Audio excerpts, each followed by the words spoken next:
Kaixo, jarraituko dugu higidura parabolikoarekin eta x ardatzean gertatzen dana aztertuz y ardatzarekin lotuko dugu ideia guzti horiek. Ikusiko dugu, edo badakigu x ardatzean higidura zuzen uniformea dagoela. Hasierako abiadura v0 izango da v0x eta hau da v0 coseno alfa. Deskonposatu dugulako, bale?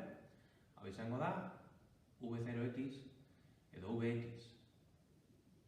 Orduan badakigu, x ardatzean egingo duen distantzia izango dela v0x bider t hasierako distantziarik ez dagoelako.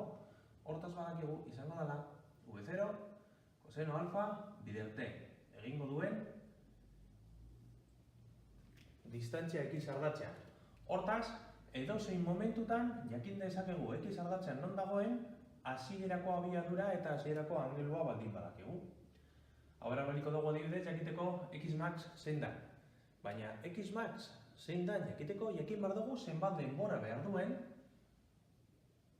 onarte heltzeko. Nola dakigu zenbat denbora behar duen ara heltzeko. Ikusiko dugu iardatzean gertatzen den.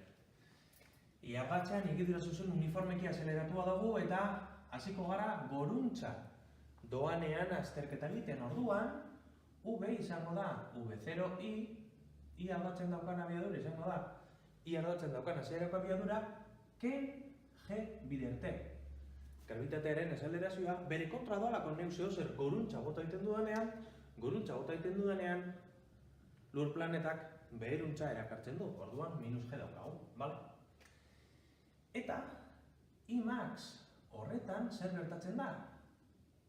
VI 0 dela. Altuera maximo heltzen denean jaisten hasten da. Horrek esan nahi du, ez doala gorago. Horrek esan nahi du, x ardatzean geldirik dagoela goiko puntu horretan. Orduan, v0i berdin g bider t, hau da v0 seno alfa berdin g bider t, orduan t i max izango da v0 seno alfa zati g. Puntu honetara heltzeko behar duen denbora izango da t i max.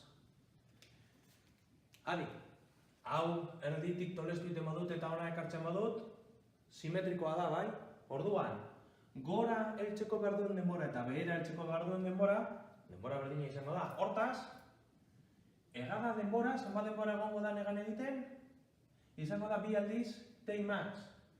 Bi t i max. Horrek esan nahi du, bi aldiz v0 seno alfa zati g izango dela. Hemen lortu dugun ekuazio bera. Bale, nahi baduzue gelditu bideoa eta atxeruntza bota berriro ikusi. Hurrengo pausua, hegada denbora zein den jakinda, xmax eta imax kalkulatzea izango da. Venga.